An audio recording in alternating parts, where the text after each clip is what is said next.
Friendship is a powerful tool. Support, relief, and joy all come around with good friends. Equally much sorrow and regret accompany us when a long-lasting friend leaves us. Be it over an unbridgeable difference in opinions or a large physical distance, which is even in the age of the internet a bigger obstacle than some expect. There are numerous reasons for a friendship to fall apart. Many of them are rather silent, but there are a particular few that get really ugly.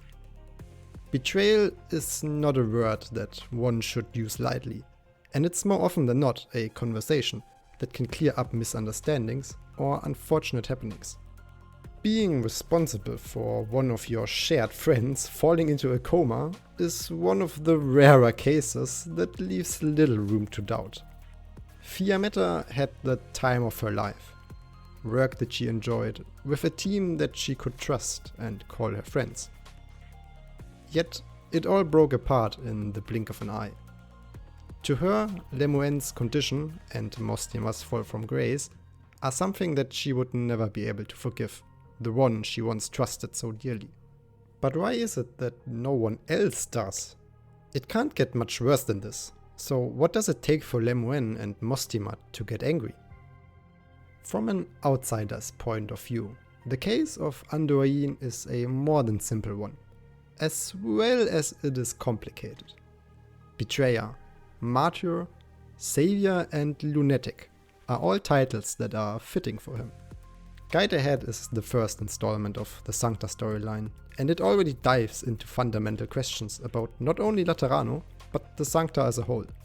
Andoain is the brilliant character who leads the exploration of what it means to doubt the foundations of a system and what consequences the higher understanding of the race brings with it. Martyr is probably what most of us would associate with him, for obvious reasons. A martyr is someone suffering from persecution, and most often death due to their belief which doesn't align with the common one. This makes a martyrdom quite simple in most cases. Andoain is not one of those, as his story takes twists and turns, and as its rule in the world of terror, it's neither black nor white. So where did his beliefs lead him, and what are the consequences that came with the man that his nation is not ready for? The Liberi have a particular standing point within Laterano. They work for and with the Sancta in many forms. They lead normal lives within the Holy City, benefiting from the security and prosperity it provides. Many of them are stout followers of the Lateran faith, yet they will never profit from the Sancta miracles. A patron firearm, or the ability to emphasize with your fellow believers, is not something they attain, regardless of how much effort they put into their work. Patia is the first character in Guide Ahead to break the facade of the graceful city. The Sancta were introduced as a laid-back race with questionable ways to pass the time. But have you ever heard of a Liberi doing the same thing within Laterano? They are revering the Sancta's faith as much as the Sancta themselves, some even more so. But the Sancta's benefits seem to come with a racial censor. Patia became fed up enough with this fact that she began to think about how to change it. At this point, she met Andoain. As a Sancta that did not grow up in Laterano, his doubts about this inequality go even further than Patia's initial qualm. Andoain stems from an Iberian town called Roccamaria. He grew up as a normal child, enjoying his life until the profound silence occurred. Like many places in Iberia, Roccamaria suffered greatly from this, and so the young boy had an idea guided by his faith. Surely the holy city would help a town of believers desperate to survive. And they were more than happy to aid. Him, that is. Andoain got to experience the difference in racial treatment early, and as he went back to his hometown, he was lost for words, not being able to anymore, as it has been wiped off the land. From here on, he broadened his question of why the Liberi of his home were not deserving of help to Why is no one besides the Sancta the servant of grace? If Laterano wouldn't bring them hope, then he would just do it himself. People that are coming to Laterano after being plagued by misfortune and who are left to their problems by the Sancta are all part of his pathfinders. He even takes in their archenemy, the Sarkas. Just like another group of Sancta in times of crisis, he got to know that they are not much different from himself, and that their hatred towards each other is a burden left by their ancestors. His creed is simple: open the doors of heaven for those that needed it the most. And for that, we are taking a little jump now and head right into the big face-off between Andoain and the Pope after the first sounding of the Lateran bell since a millennium. In his position, the Pope has naturally much more knowledge than the average Lateran believer. This includes secrets of their race and religion. The sounding of the bell is something he directly names as a revelation. Not necessarily because he believes it to be such, but because he is forced to do so by their faith. And he can also use it as a sort of advertisement during the ongoing Summit of Nations. He doesn't come around regretting this naming though, as it will be surely brought into contact with a spiritual interpretation. At this point, Andoain enters his room, continuing with the worries the Pope has. Religion can be powerful in uniting people and bringing them hope, if used correctly. If the future should bring a sort of crisis that brings misfortune and can be brought into context with this revelation, then people could look at it and either blame the revelation or themselves in not understanding it sufficiently. Either way, the revelation would be at the center of the explanation for their failure to avoid misfortune. Something that they might have been responsible for themselves, not the revelation. Andoain sees this as a parallel to his problem of the differential treatment of races by Laterano. Take the Sarkas. Just like blaming a revelation for a disaster, adapting a millennia-old hatred just because of your ancestors is giving away the responsibility from oneself to think about this ancient fight. The Pope is aware of this. He himself does not harbor hate for the Sarkas, yet his position forbids him from outright having tea with them. He won't blame their ancestors for what they did, as they surely also had their reasons, but he will also not adapt their sin of hatred just to cover up that it might have been wrong, then or now. As part of this, he will also let Cecelia go. To him, this miracle of a revelation is not hers, but Laterano's. She is merely the trigger point, one that might never even be remembered. In any way, she can function as an explanation for this miracle. He is at least sure that she will not bring Laterano down. A mere mixed-blooded child won't make their faith waver. Andoain accepts this reluctantly, as Cecilia's safety is also important to him. But he notes that this might be Yvangelista's opinion, not the one of the entire nation. Continuing from this, Andoain asks his most pressing question. As the Sancta weather every storm and indulge in their life, do they know of the harshness outside of their city? Those beyond will never find salvation, will they? And here is where a truly great debate starts to ensue. Yvangelista starts taking up the word salvation. People use it as a sort of magic spell that can cure pain and suffering with relative ease. But it is not. It's a reward brought by their faith and laws. The paradise only exists because of the difference to the beyond. Without shadow, how can one be aware of the radiance of light? But this is exactly where Andoain sees their fault. Within their light, they could have become a torch in this cold darkness, one that could save countless lives. The Pope immediately retaliates that it can't. Laterano persisted throughout the time, while many countries and dynasties rose and fell. Laterano is built upon the Sancta's virtues, especially their empathetic connection. These virtues don't exist outside. They eat themselves from within, repeating the cycle of civilization's failure over and over. Laterano can only save what's within their reach, and it is only the Sancta. As Andoain is aware of this cold harshness of the other nations that destroys their well-being, Yvangelista asks him why he seeks an answer from him, when he has chosen despair from this reality on his own. It is here that both of them make their standing point clear. Both know of the fault of each of their sides. Laterano is a perpetual light that only exists for a distinct few, while the rest of Terra struggle in darkness while creating an occasional light as they strive for a better life. Andoain would much rather be a warm torch within this darkness than being part of a cold and distant city. The Pope, on the other hand, would much rather uphold their radiance, even if it only benefits them. He admonishes Andoain for wanting to open their gates. The influence from outside would turn Laterano from a light into this torch he wants. But this change would destroy their eternity and make them extinguishable. At one point, Laterano, this cold light on Terra, wouldn't exist anymore. Their world would be an eternal night, without so much as any hope in the distance. The usage of light and a torch as a metaphor for Laterano works really well for the arguments here. A persistently safe haven for few, or a sinking island for the many. Not only is the choice of either side easy, nor is it safe from criticism. Guide Ahead as an event overall works so well because literally no character has a definite fault to them.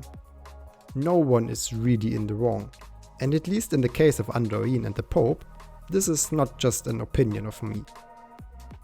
As their heated argument reaches its climax, with the Pope asking Andoain if he would ignore the countless sacrifices to form and uphold Laterano, and Andoain in turn asking why the faithful cannot receive salvation, both of them shoot at each other. As it is a rule of the Lateran law, one of them must fall, just like Mostima did when she shot Andoain 8 years ago. But just like me, the law finds no definite wrong with either of them, and so both remain unchanged. Andoain was prepared to pay the price, and even the Pope is initially surprised. He also pinpoints the reason of this happening though, to the one thing that they are bound to by birth. The Lateran law is an exceptional occurrence. It connects the Sancta empathetically, and it also ostracizes those who deviate from its path. Andoain connects the dots and asks why he is different from Mostima. Both of them shot a Sancta. The result should be the same. The next natural question is, what exactly is the law? From a normal Sancta's perspective, the law is comprised of the several commandments and rules by which they abide. It is also under the Pope's authority to interpret these rules within new circumstances and add upon the law. The weird thing about these rules is that they are somewhat of an instinct. Yvangelista visualizes this quite nicely. Stand at a cliff and you won't take another step forward out of instinct. If the law is instinct though, and it is added upon throughout the time by a single person, yet this new rule also becomes instinct, then that is a classical contradiction. You're not suddenly stopping before the cliff only after someone tells you that it's dangerous.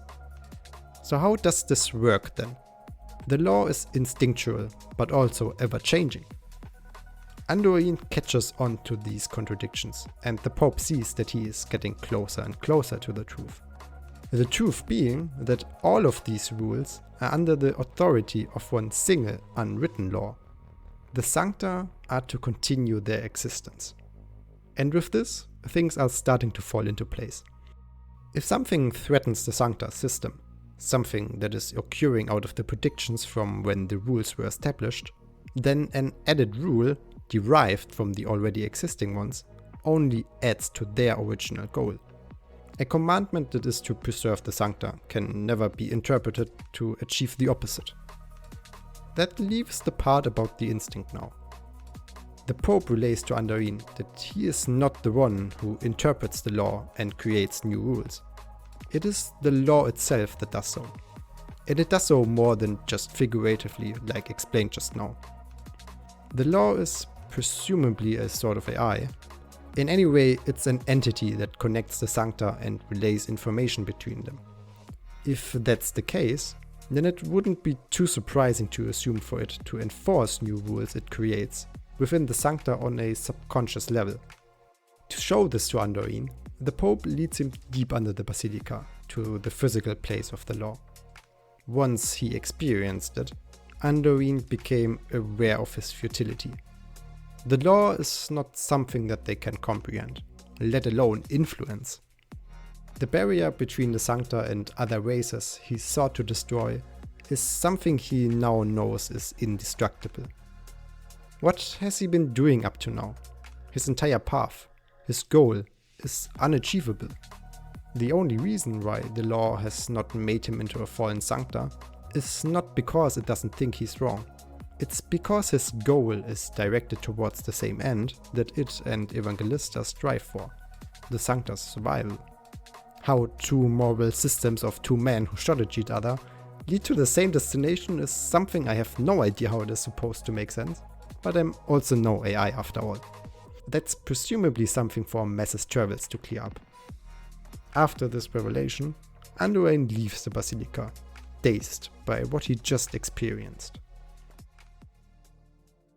The first to find Andoain after his mental breakdown were Fiammetta and Mostima. These past 8 years, Fiammetta gave herself fault for not being there when Andoain hurt Lemoine. She became obsessed with revenge, something that her surroundings only catalyzed. Seeing how the two people most affected by the incident were acting so calm and without hatred towards Andoain made her even more enraged. Fiammetta is usually a very calm and calculated person. Someone who does her job without fail in an orderly fashion. It's only in moments about Andoain and the sancta's specialities where she loses her cool. It's hard to project oneself into a situation where everyone around you understands a matter because of a sixth sense that you don't have, and Mostima and Lemoine never really did a big effort of explaining. Besides, we felt it. What even was it that made Andoain do this? What is the lock and key, and what did it show him? A little fallout is understandable under these uncleared circumstances, that your surroundings hardly seem to investigate. The best question that shows this is when she yells at Mostima about who gave her a right to understand Andoain's actions, when she doesn't even understand his reasoning. Facing him has become her obsession since then. She won't allow him to be forgiven by everyone. In her unfortunate case, their face-off doesn't conclude anything for her. It's even worse. First of all, does she not want to exact revenge on a broken man? Someone who won't retaliate for his actions. Secondly, he tells her directly that, given a second chance, he would repeat his actions, infuriating her even more. In her defense, I also think that Guidehead places too little emphasis on all of this. Andoain visited Lemoine at the beginning of the event, leaving flowers as a sign of remorse, while Lemoine called him later, telling him that she understands his decision and wishes him to find peace. In the case of Andoain, he didn't offer a symbol because of his remorse of him shooting her, it's because his path included it. He's not sorry that he did it, he's sorry that he had no choice. I think it's fair to say that anyone would lose their composure within surroundings like this. It's almost like Andoain gets out of all of this without facing larger consequences, even if his reasoning might be acceptable. There are many points here one could debate about, many good and bad lessons to choose from. Andoain escaping responsibility, Mostima and Lemoine focusing on dealing with their new problems rather than looking for a resolution of the past. But that's a whole other lengthy debate that I'm not gonna open here. The third thing that didn't go well in Fiammetta's case is that she helped Andoain overcome his lump. The combination of her rambling about her obsession and Lemoine shooting his gun out of his hand brought his senses back to reality. He recalls that he can only lament Laterano's position because it exists. In a sense, its existence gives him the chance for his obsession of making it better. No longer does he search for salvation, but for a life with dignity. Both he and Fiammetta arrived here because of their paths. Andoain becomes aware of why it is that he walks this path. He knows that what he has done, and what he will possibly do in the future, is futile. But it is what he feels is the right thing to do regardless. Perhaps this is as good of a chance to make an interlude to Cecelia.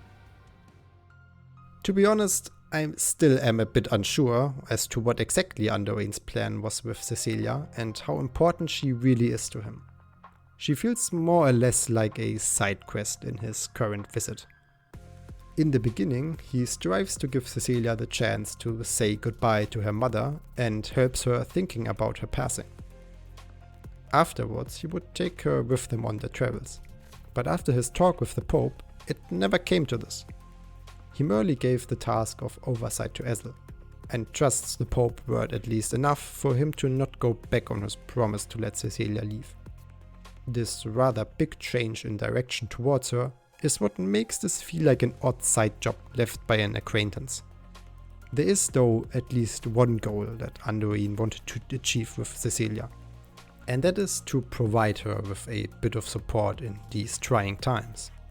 Providing her with a funeral to say goodbye to her mother, even though she doesn't fully grasp this situation fully, is his main focus, and it is actually Cecelia herself who gives him the opportunity to guide her further. She is surprisingly smart for a child in her circumstances and age. Not understanding the point of the funeral, she asks about what she is supposed to think about it. And without any mercy, Andoain answers a child with full-out philosophy she would need to make sense of. Just like he realized at the end of the event, in terms of a funeral, he already held the opinion that it is not for the dead. As harsh as it sounds, they don't matter anymore. A funeral won't give them anything. What it gives is solace and a place to mourn for the alive. It's something we do for ourselves. Whether anyone finds this peace and the strength to keep going is up to each individual. It's about what you take from all of this, or rather what you want to take from it. He himself is still looking for his way forward, hence his group being the Pathfinders. With this, he basically leaves Cecelia on her own to figure out what her path is. Again, she is still a child, and treating a child like this feels more than inappropriate, even though it seems to work in the end. After they flee from the interruption that Fiammetta and Mostima incurred, Cecelia riddles him with more follow-up questions. Up until now, she never knew what she wanted, much more what it even means to want for something. So she asks what it is that he wants, maybe to get some kind of reference point. Again, a very sharp question from a child. Andoain chooses to tell her a story about a circus drunkard within a small town who was looked down upon, but nevertheless never chased out of the city. During one night he sounded the town's bell tower to wake up the citizens as a group of raiders attacked them, making it able for them to fend the raiders off. Unfortunately, for sounding the alarm, the raiders killed him first. So he was a hero, wasn't he? Asked Cecelia after listening to the story. Andoain gives her basically the same answer he gave her when she asked for the funeral's reason. Whether he is a hero or not is entirely up to oneself. Just like a funeral doesn't concern the dead, being called a hero is whatever to a dead man. It doesn't tell you anything about him, but rather about yourself. What are your morals and understanding of a story or situation? What do you take from it? It's always the living that are questioned. In the situation of the drunkard, the interpretation that is left to each one is rather simple. Most would call him a hero, or at least someone who acted selflessly. But what about a more complex situation? Andoain already points out possibilities in the story. Did the clock maybe lead the raiders to the town in the first place? Or what if the alarm would not have prevented the town's demise? Would that still make him a hero?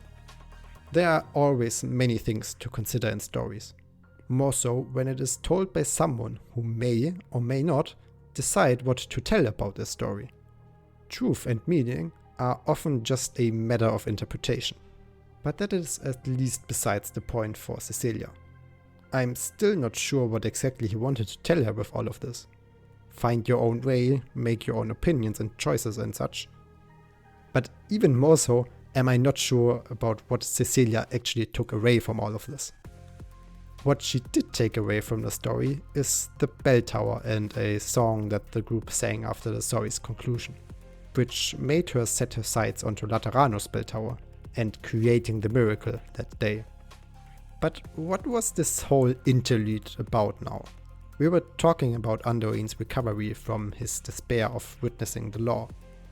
He thinks that funerals and interpretations are mostly for oneself, and so becomes his path. It may be futile, but it is what he thinks is the right thing to do. It is what he wants. Solely because of this is why he will continue. At this point, one can make another reference to the circus drunkard story. It is easy to interpret and judge the circus actions. Now, what about the more serious situation in our case right now? What about Andoain and his actions? At this point, I'll leave everyone on their own to either call him a lunatic, a martyr, or someone who is seeking too much meaning within everything. This world is hostile to beauty. May those who reject this aphorism find success. These words from the Pope are the last he directs toward Andoain, and they mark the common understanding that both of them achieved. Evangelista hopes that Andoain will find a way to spread hope and warmth. After his speech at the Summit of Nations, where he urges for Terra to stand together, Andoain in turn offers his blessings upon this vision, now that he knows that he is not the only one trying to spread hope. As for Cecelia, she starts to travel with Ethel without any restrictions, and so came a close to the happenings within Guide Ahead. Turning points in history don't always seem so important at the time. More than anything, does this for sure stand for the whole event itself. At its point of time, Guide Ahead was a great event. It has become even more important the more we got to know about Terra. It's exciting to see which turning points will show to have even more impact in the future. It's kind of crazy to think about how much there is to Guide Ahead and its context. The lock and key, which is still mysterious even now, looking at you, Yif. The law, the connection between Sancta and Sarkas, an impending change, and the many different opinions about Laterano's path forward. This was the hardest event so far for me to interpret, with one of the best debates to date. And I'm sure that there are many other conclusions one can draw from the Pope and especially Andoain. He is someone who wanders the line between good and evil, one that has arguments both in his favor and against it. Without him, Guide Ahead would be a great introduction into Laterano and its many mysteries. With him, it became an event that makes one question the traditions and integrity of the Sancta. It feels like Andoain is ahead of his time with his ideology.